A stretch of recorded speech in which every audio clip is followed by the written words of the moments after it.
Hi, and welcome to Power Play for this Friday, November 14th. I'm Mike Lecouteur in Ottawa. Tonight, budget math.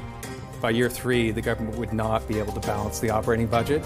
And in fact, over the 5-year horizon, the operating budget would not be balanced at all. Parliament's budget watchdog digs into Prime Minister Mark Carney's fiscal framework. And there are questions about the government's ability to meet its own fiscal targets. We'll look at some of the numbers with CTV's Judy Trinh, and we'll have opposition reaction with Conservative MP Adam Chambers. Then, confidence countdown. And the budget builds Canada strong by focusing on what we can control. That Carney's costly credit card budget doubles the deficits Justin Trudeau left behind. The minority Liberals will test the confidence of the House on Monday. That means the government has just the weekend left to secure enough opposition votes or abstentions to ensure the budget will pass. We're going to dig into the stakes with our front bench. Tonight, we've got Sabrina Grover, Melanie Paradis, and Carl Belanger. Plus, drilling down on major projects. If they don't get to yes on large-scale nuclear, that is going to be a serious issue for Ontario. We talked to Ontario Energy Minister Stephen Lecce. Ontario did get another big project on that fast-track list, but not the large-scale nuclear project they were hoping for. First, though, Overall, we estimate that this plan will unleash or has the potential to unleash over $1 trillion in investment over the next 5 years in Canada. And that alone will increase our GDP by over 3.5%. Translated, $3,500 for every Canadian worker. So I just want to know, are you confident that all of your MPs will vote against the budget? 100% of our MPs oppose the costly Carney credit card budget that is going to drive up the cost of food, housing, and living for Canadians. So the battle over the budget continued today with Prime Minister Mark Carney and Conservative leader Pierre Poilievre putting their own framing around the 400-page document. Now, it will be at the heart of a key confidence vote on Monday. But before we dig into that, we have a key outside opinion. The interim parliamentary budget officer is calling into question how the Liberals presented their fiscal outlook. He spoke to our chief political correspondent, Vassy Kapelos, in an interview that is set to air this Sunday on CTV's Question Period. From our perspective, we think that the definition the government's used around capital investments is overly expansive. And in particular, they've thrown some things in there, some categories of spending, which other jurisdictions in other countries would not typically include. Most notably, the inspiration, of course, for this framework comes from the United Kingdom. And in the case of the UK, it's a far narrower definition. And of course, the biggest risk with all of this is if you're not spending on productive capital investments, if you have an overly broad definition, then you're not going to get the investment impact and the growth in the economy that the government expects. To talk more about this report and the government's accounting is CTV national news correspondent Judy Trinh. Judy, thanks for being here. Appreciate this. So talk to me a little bit more about what the PBO was just saying there and the definition of capital investments. There's a gap there. He's highlighted that. Tell me about it. Well, the capital investment definition is basically long-term investment into things like major projects, into infrastructure, into massive defense procurements. That gap is almost $100 billion. We're going to put up a graphic for you. The government's categorization puts it at $311 billion in capital investments, which is significantly higher than the watchdog's number of $217 billion. So that's a difference of $94 billion that the watchdog says should be added to operational costs. So basically, the PBO is saying that the government is lowballing its operational costs. And even though it has this plan, this target of balancing the operational budget in 3 years, it's not going to make it, Mike. So essentially a bit of a money shell game that they're playing here. Is that what the PBO is trying to spell out here? Well, the PBO is saying that this definition of capital investment is so broad and it's subjective that what is required is an independent independent expert panel or someone appointed who can take a look at it objectively and say, this belongs in the capital investment, this doesn't, in order to paint a better picture. But I should point out too, like this government also wants to start reducing the deficit to GDP ratio starting next year. Once again, if its operational budget numbers are off by $100 billion, it's not going to bring down those numbers, Mike. And those fiscal anchors were really at the heart of what some of the PBO was saying, and it could fall short of their goals, right? That's right. And that is really important for a government that wants to, or says that it wants to be fiscally responsible at the same time that it wants to make this investment budget. It also Mark Carney used the term austerity at one point, right? It doesn't look like that right now when it all appears that we're sinking deeper and deeper into debt. So what does he say, the parliamentary budget officer, of them being able to hit their targets or the financial sustainability of this budget? Well, when you add in that $94 billion gap in capital investments and you shift it into operational budget, that's how the PBO is calculating. The PBO is saying not only will the Carney government not make its deficit targets in 3 years, it won't make it in 5. Wow. Okay. That is something obviously we need to dig into a bit more. We will a little later on in the show with some opposition reacts, and you can watch for Judy Trin's report on CTV National News. Appreciate that, Judy. Thanks so much. We also requested an interview with Finance Minister François-Philippe Champagne, or another minister from the government who could respond to today's report, but nobody was made available to us. Instead, though, the Finance Minister's office sent us a statement that reads in part, while we respect the PBO and the work they do provide, timely reports to parliamentarians, the report in question takes a narrow look of Canada's fiscal and economic policy trajectory, looking at Canada's budget in isolation, absent of longer-term considerations and knock-on effects. The statement goes on to read, notably, the PBO itself has noted that the fiscal plan presented in Budget 2025 is sustainable over the long term. The Prime Minister wasn't talking about the PBO today, but Mark Carney was pitching the big projects that he unveiled yesterday, which will be sent to the Major Projects Office. These are projects that will connect, diversify, and propel forward our economy. Projects that will help us expand our exports to new partners. Projects that will create hundreds of thousands of good, paying union jobs for Canadian workers. Prime Minister Mark Carney was also promoting that new tranche of projects being sent to the Major Projects Office, and one of those announced yesterday was a proposed Crawford nickel mine north of Timmins, Ontario. Once it's up and running, it is expected to be the largest nickel sulfide mine in the Western world. Now, it's another project championed by Doug Ford's Progressive Conservative government, but that Premier wants more. To talk more about what Ontario did and didn't get is the Minister of Energy and Mines, Stephen Lecce. Hi, Minister. Welcome back to Power Play. Thanks so much. Last time we spoke to you, it was after that first tranche was announced, and you said you were happy with the announcement of those small modular nuclear reactors, but you really wanted the federal government to look at large-scale nuclear projects like the one that you're hoping for in Port Hope. Does that mean that you're disappointed by yesterday's announcement? Look, we welcome the support for the Crawford nickel mine. This is a big one for Canada. But look, on the nuclear, large-scale nuclear, our premier has been very clear to the feds. If we want to do nation building, you have to invest and support a $256 billion gain to the national GDP.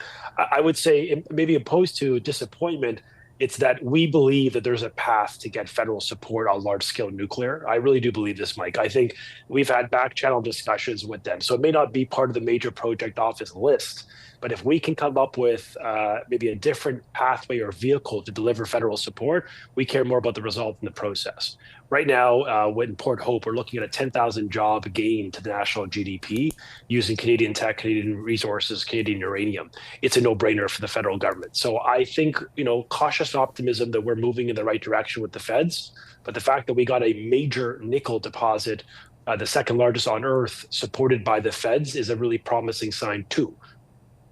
So what does that path look like when you said that there are back channels and potentially another path other than the Major Projects Office? Well, look, the federal support doesn't have to manifest through the MPO. I mean, the province is already initiating this support. What we really want them to do is through the Canadian Nuclear Safety Commission and through the existing Natural Resources Canada ministry using that vehicle to help drive this project forward. And I'm actually, optimistic that the federal government understands why we mean business when it comes to building large scale, not just a small modular reactor, which we're building the first in the G7, but we want the feds to really recognize two things.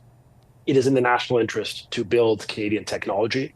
It is in the national interest to backstop or to help finance this build out when we're talking about the largest on earth. So the feds have said to us, look, we're going to work with you. They have been working with us.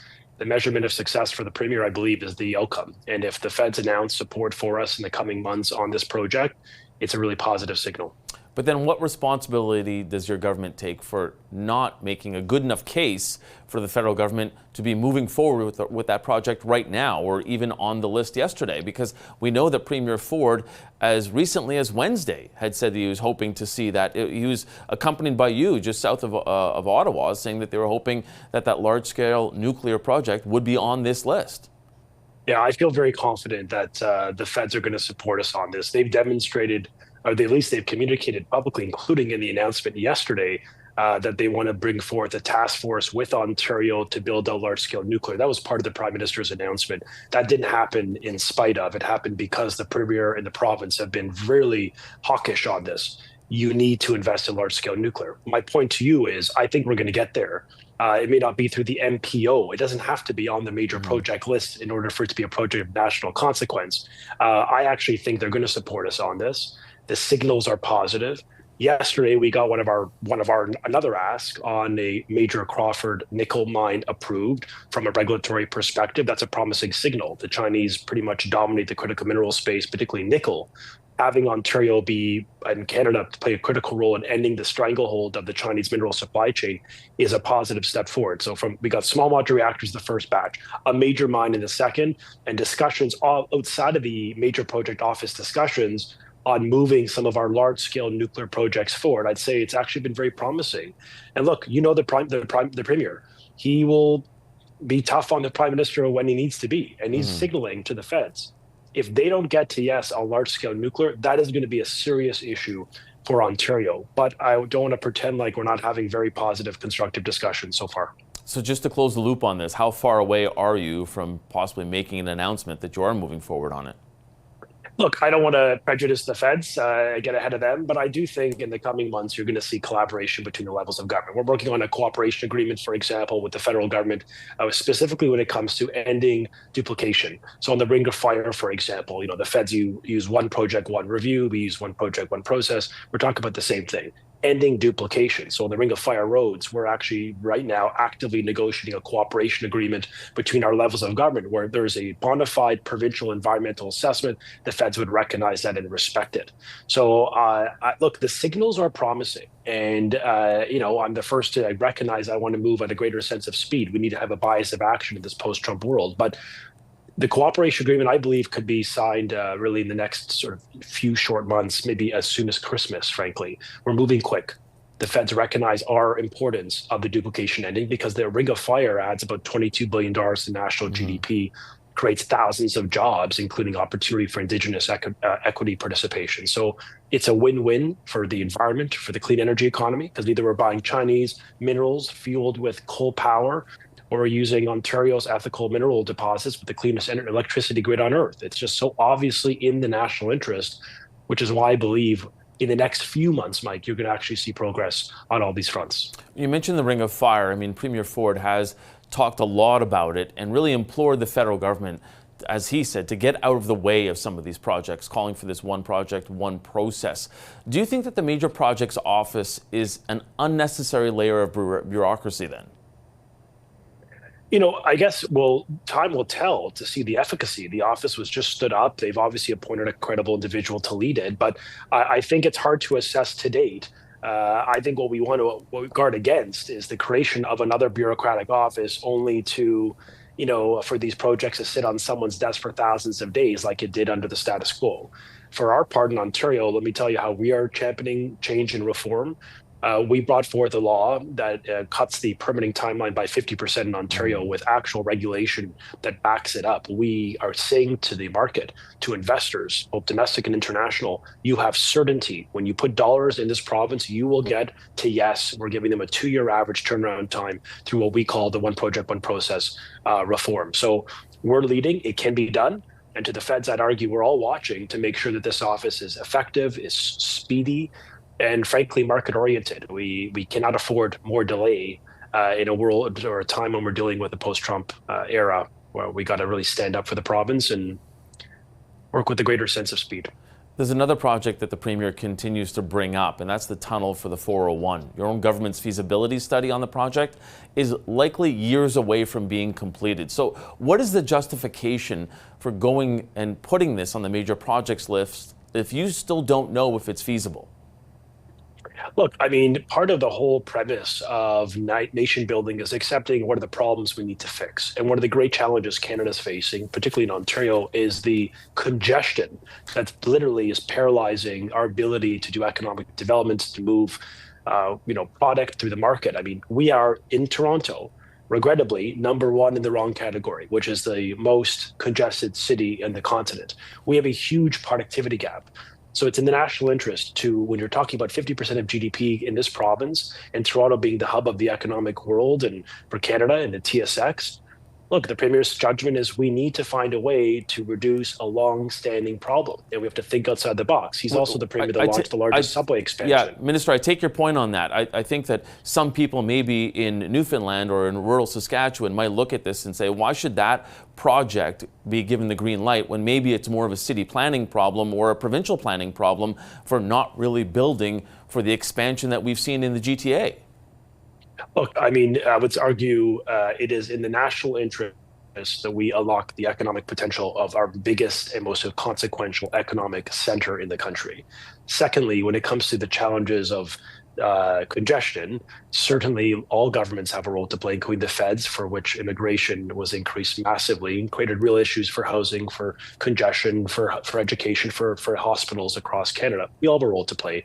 I would say maybe opposed to the finger pointing from my end, maybe a more practical solution is to say to Ontarians, opposed to trying the same things over and over in the incrementalism of the former governments of the past, we're looking at something big and something that is truly large in scope. It would be the largest tunnel of its kind in the country. They can tunnel under the English Strait.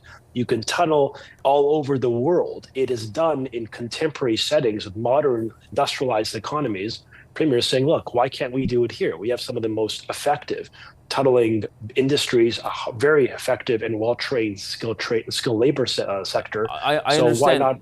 I understand that, Minister, but also Global News has reported that a preliminary study on the tunnel found, quote, several financial and construction challenges and risks to the project, also finding the potential for roadway collapse. Is that not enough to walk away from that? Look, I think the government's intention is to find a way forward on a project that reduces congestion and supports economic growth in the country's most important economic zone. That's the Premier's intention. Working with the feds, we hope, we'll get them there. But in the meantime, we're going to be doing, I think, other practical solutions. Like we're building the largest subway expansion in North America is happening as we speak, the Ontario line, the largest GO train expansion.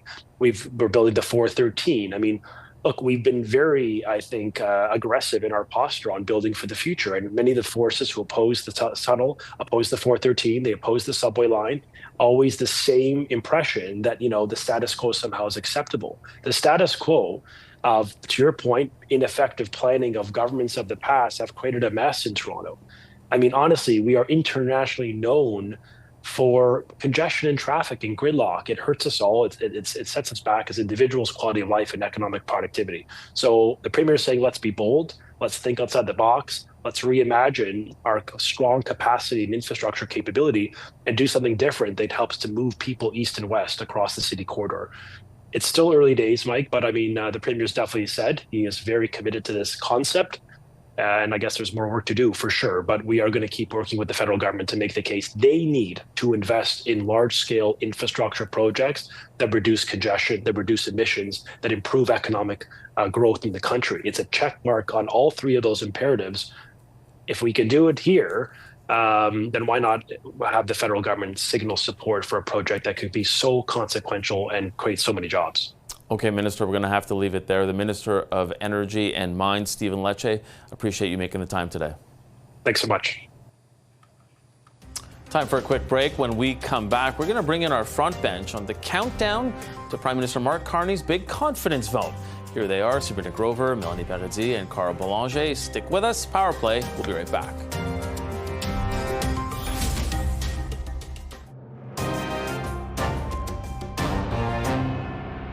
If you have a broader definition of the capital budget, it makes it easier to balance the operating budget.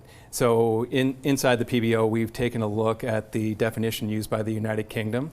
And if you use that definition based upon our calculations, there's actually an additional roughly $100 billion worth of spending that would actually be moved from the capital budget to the operating budget, which would mean that by year 5, by year 3, the government would not be able to balance the operating budget. And in fact, over the 5-year horizon, the operating budget would not be balanced at all. That was interim parliamentary budget officer Jason Jakis, in an interview with CTV's chief political correspondent Vashi Kapelos.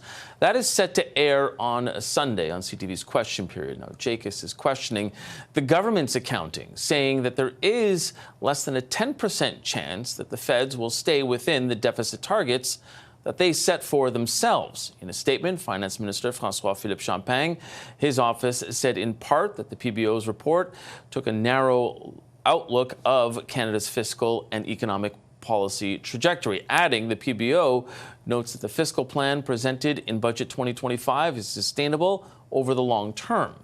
Meantime, the Prime Minister was in Montreal today promoting the projects highlighted yesterday by the Major Projects Office. We estimated in that budget that U.S. tariffs and the uncertainty that they're causing will cost Canadians around 1.8% of our GDP. We must respond. That is our imperative. And the budget builds Canada strong by focusing on what we can control. Canadians can't afford the cost of Carney. And that was confirmed again today with the Parliamentary Budget Officer's damning report. It shows that Carney's costly credit card budget doubles the deficits Justin Trudeau left behind. So how does Jason Jakes, the Parliamentary Budget Officer's assessment, weigh on the Carney government as it hopes to pass its first budget through Parliament on Monday? Let's ask that question to the front bench. Sabrina Grover was a federal Liberal candidate in the 2021 election. She's now a senior advisor at North Star Public Affairs. Melanie Paradis is the former communications director to Aaron O'Toole. She's now the president of Texture Communications. And former interim NDP National Director Carl Boulanger is with us here. He's now the president of Traction Strategies. Thank you. Welcome to you all on this Friday. Now, Sabrina, it may not have a direct impact on Monday's confidence motion on the budget, but how do you think that this PBO report affects the Prime Minister's standing as a fiscal manager? I mean, I think there's always, or historically over the last several years, there has been a tension between the PBO and between Parliament. And I think when perhaps Justin Trudeau was leading the country, perhaps you might be more inclined to believe the PBO's assessment or be more inclined to see from the PBO's perspective where they are leaning towards. But I think with Mark Carney's leadership, is it because he said he didn't think much about monetary policy? Understanding. Is that? Yeah, I mean, I think with Mark Carney at the helm, I didn't mean to interrupt you. Canadians don't necessarily believe that. And I think what the other problem is like, you know, we have seen Pierre Poilievre come out and criticize that. We saw that clip that you just played, but Pierre Poilievre and the Conservatives haven't put forward a better fiscal plan. And there's very little that they're actually arguing with in this budget. All he talks about is the deficit. But what is it that he doesn't agree with? The increased NATO spending, the increased defense spending, you know, the transfers for hospital infrastructure and investment. It's hard to see where the Conservatives are detracting from this assessment. And even, I think it was maybe a month ago, Kevin Page said that the current PBO's assessment or the current PBO's language around the fiscal situation in Canada is inflammatory and doesn't align with their nonpartisan role. So I think there's a lot to be said about where the PBO is coming out, but I don't think it's going to affect this government, on the 17th, and I don't think it's going to affect the government going forward.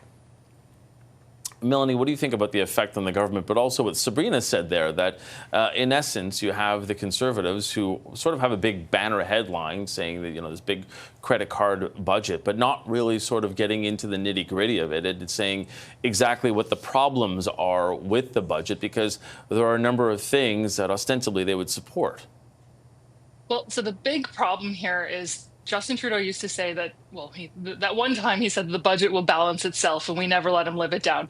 But Mark Carney, what he's doing instead is saying, you're just never going to figure out if it's balanced or not, because they've made it so complicated that the PBOs had to come out and say, basically, this is creative accounting.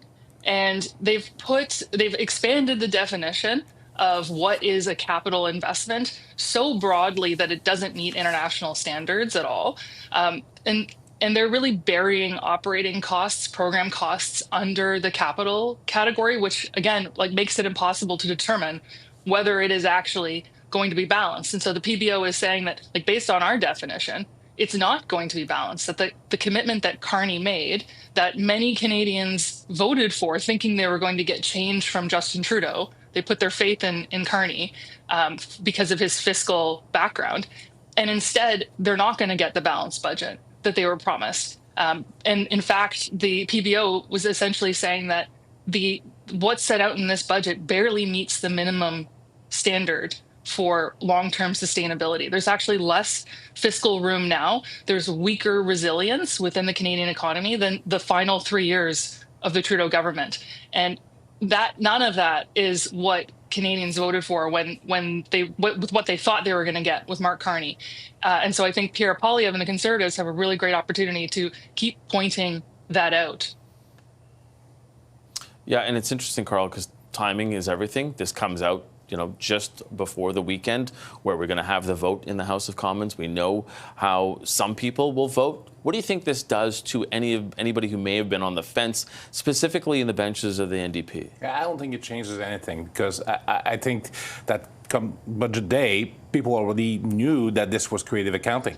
And what the Parliamentary budget officer did today kind of reminded me of some of my golf buddies who somehow always managed to turn triple bogeys into the par on the scorecard and make it sound legit somehow. And so, it doesn't really matter. At the end of the day, what will matter, though, is how Canadians react to this budget. And by and large, they're fairly positive about the budget. And when you mentioned the NDP, I was, struck by the figure that 90% of NDP voters, or likely NDP voters, support the local infrastructure spending. Mm-hmm. So is there a path here to convince voters that bringing down the government over this budget is a good idea for New Democrats?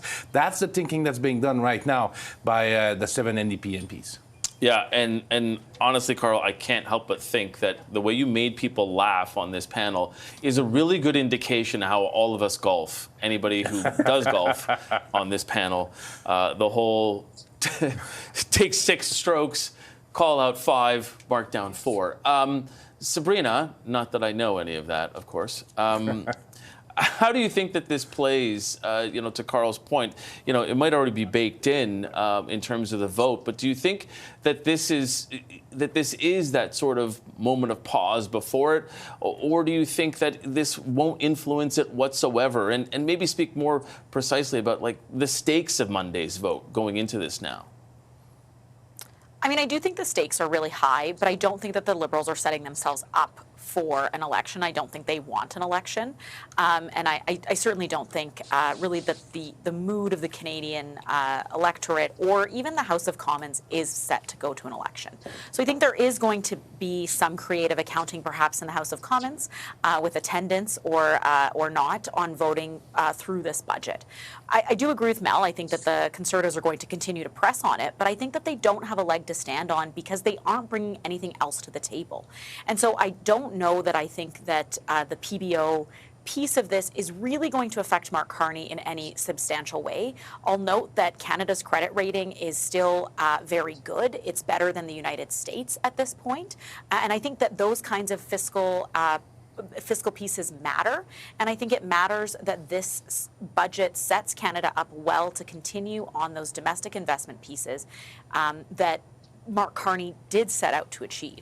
And just on the piece of the deficit and where that's going, I know it is a more complicated way of addressing the deficit, but I do think that the important part of where the budget is going is that it doesn't want to pay for, big, like regular ticket items through deficit spending, and I think that's coming through this budget, and I think it'll come through the next couple of years.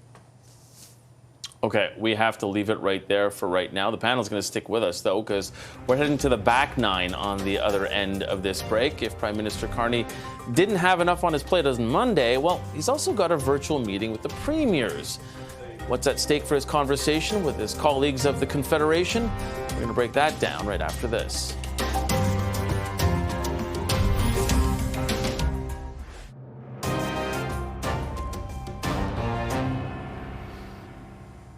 Now, none of us want to look past the weekend ahead to Monday. But imagine if you were the Prime Minister.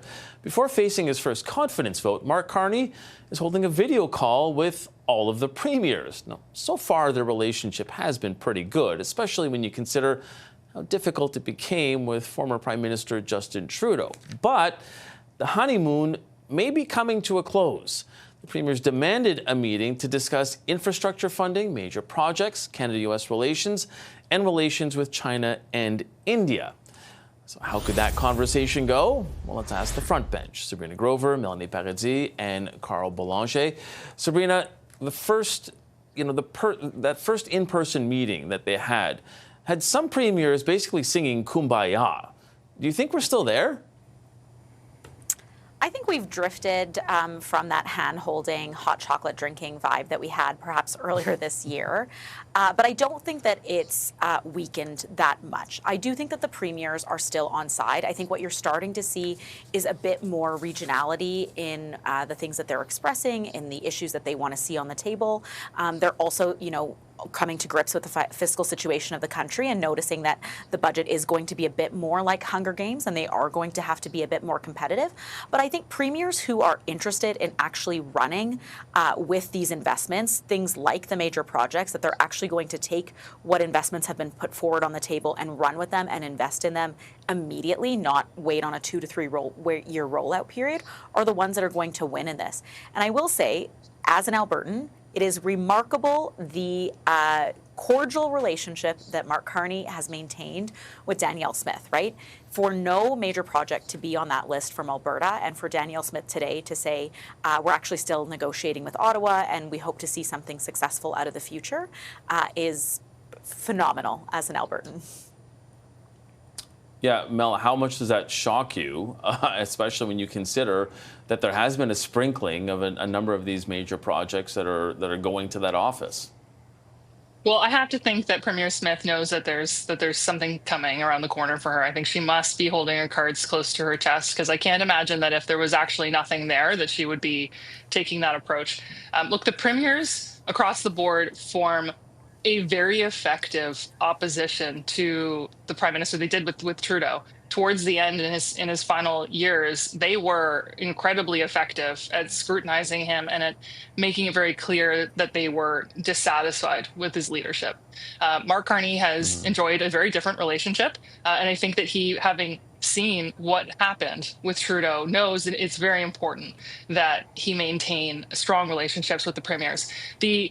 The sprinkling of projects across the country through the Major Projects Office has had, I think, some good regional impacts. But as you saw from the interview you did with Minister Lecce earlier, Ontario is still looking for a major investment in large-scale nuclear. As AI becomes much bigger, and as data centers need to be built across the country, these are incredibly energy intensive. And so we need more nuclear power in order to fuel that. And so I think it's very prudent for Minister Lecce, for Premier Ford to be advocating for that kind of investment in Ontario.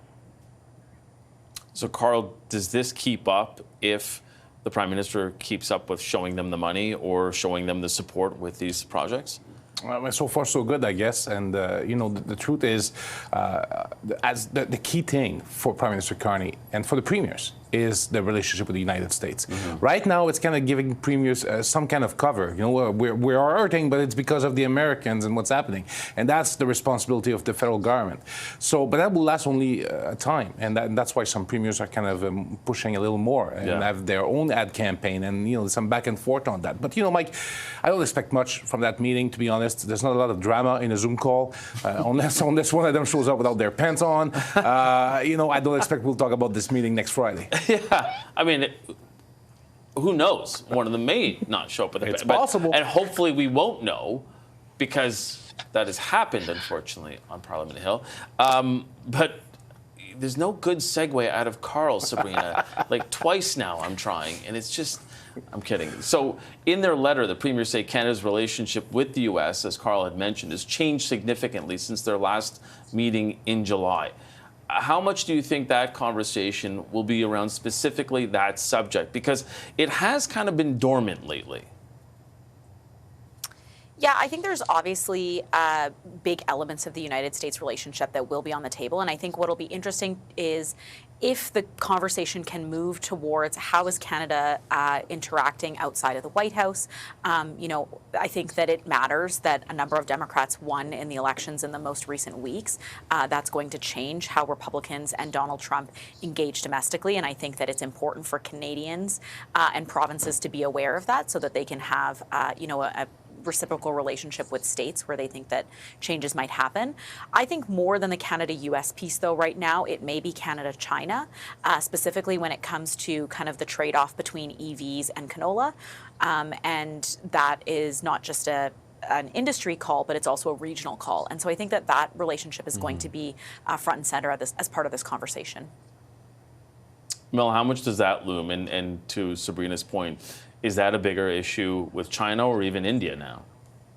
Yeah, and I mean, one of the things that we know about this Prime Minister's office is we haven't been seeing the readouts for a lot of the calls that he's been having with the United States. And so it's possible that he'll be providing an update to the premiers about how those conversations are going, if they are at all. On India and China, I believe there's a trade, there's a trip coming up in January or February that the Canadian government is leading to India. And that would create a really great opportunity for businesses across Canada, for provinces to, you know, attend that, to have conversations around bringing investment from India into Canada, and conversely, you know, doing more business in India with Canadian companies. So those trade missions, that's the word I was looking for. Those trade missions are quite valuable, and there is one in the calendar already. So I think that there may be some conversations around that and which regional industries need to be front and center. Carl, does the Prime Minister buy a little more time of this honeymoon if he does continue to include them not only on these calls, but on those trade missions? You know, relationship is so important in politics, and that's the key. If you want to keep them on side, you got to keep talking to them. If you ignore them, then they'll stew in their own, recrimination against the government. And so I think it's smart to keep the lines of communication open, to talk to them as often as they can. Maybe not as a group, but certainly to keep the relationship going. Yeah, and certainly something to learn from all relationships with the Prime Minister and Danielle Smith as how we started this, because as Sabrina pointed out, it's never been so good, seemingly. Okay, that's it for our Friday Front Bench. Thanks to Sabrina Grover, Melanie Paradis, and Carl Boulanger. We have one more break to take here. Still ahead, we're going to turn back to our top story in the Budget Watchdogs, Budget Breakdown. We're going to chat with conservative international trade critic Adam Chambers. That's coming up next on Power Play.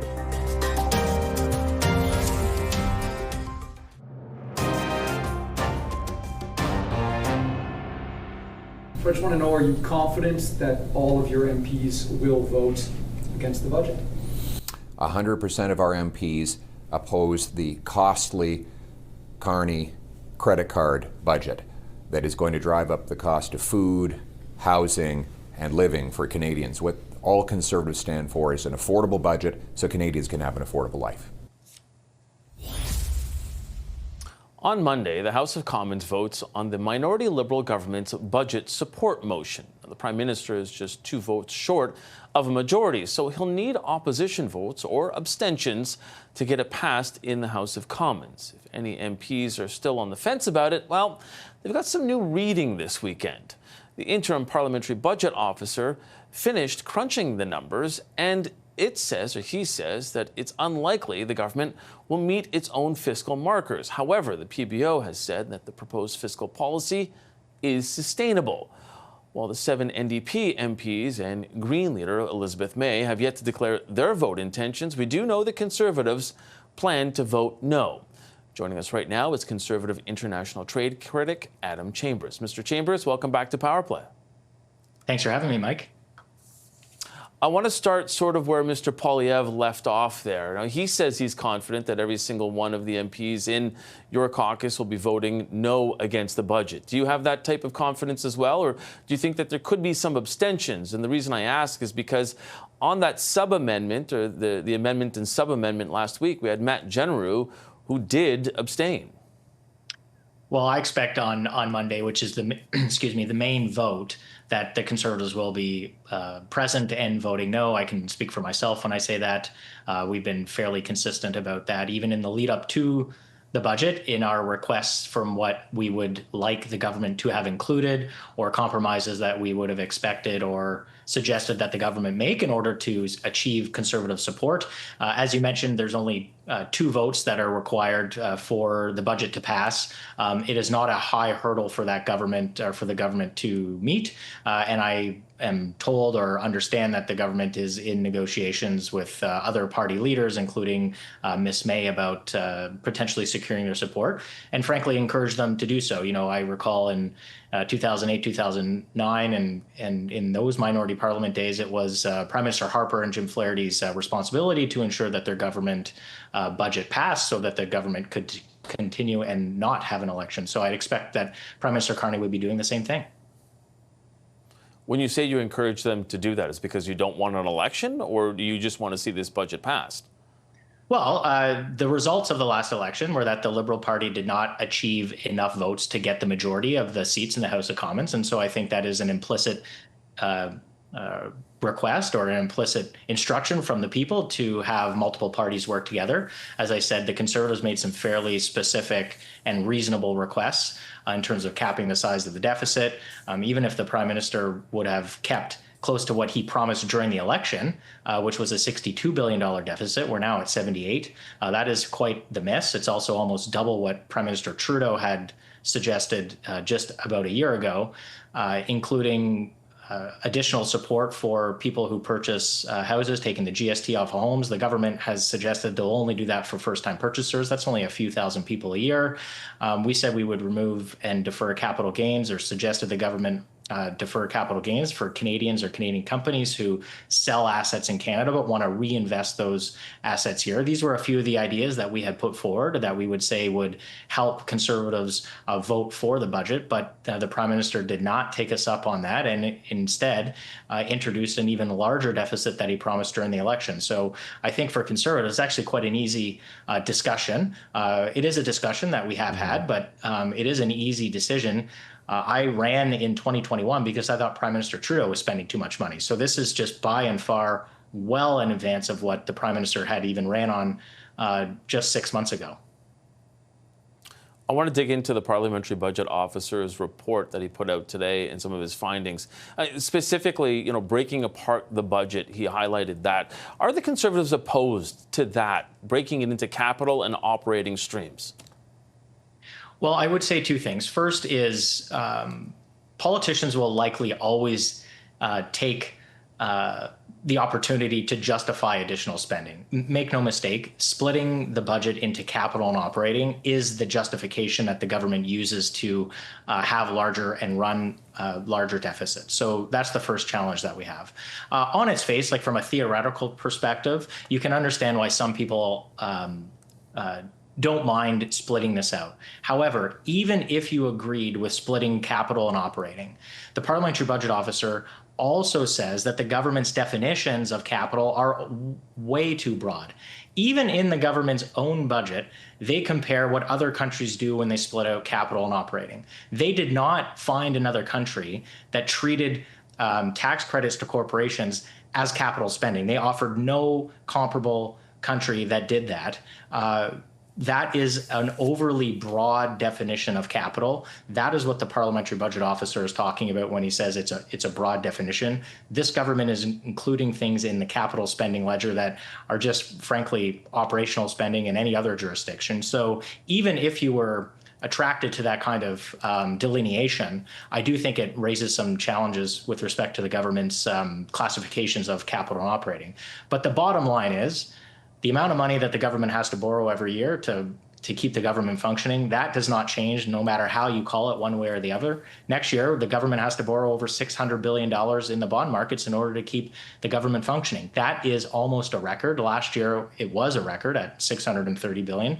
The way that the government is spending is just far too expensive for Canadians. But by the same token, the Parliamentary Budget Officer did say that Canada's debt as a share of GDP will decline over the next 30 years. And he actually said it gives the Liberal government a sustainable fiscal position. Does that not give you any level of comfort?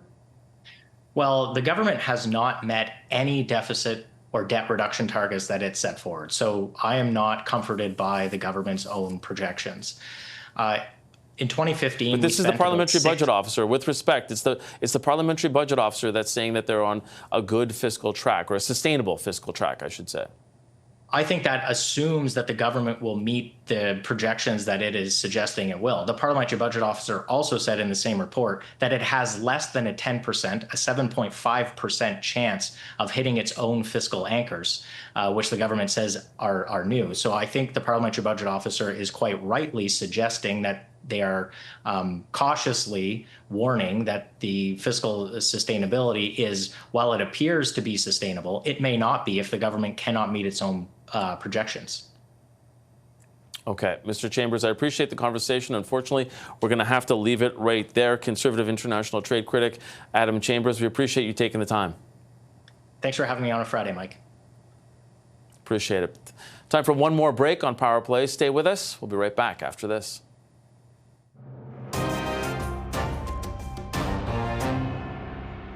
Overall, we estimate that this plan will unleash, or has the potential to unleash, over $1 trillion in investment over the next 5 years in Canada. And that alone will increase our GDP by over 3.5%. Translated, $3,500 for every Canadian worker. So I just want to know, are you confident that all of your MPs will vote against the budget? 100% of our MPs oppose the costly Carney credit card budget that is going to drive up the cost of food, housing, and living for Canadians. Those are the battle lines over the budget and setting the table for that vote on Monday. Vashti Kapelos will be back here with a special edition of Power Play ahead of that key vote in the House of Commons. Until then, I'm Mike Lecouture. Thanks so much for sharing your time with us. Stick with us, though, because your top headlines are just ahead.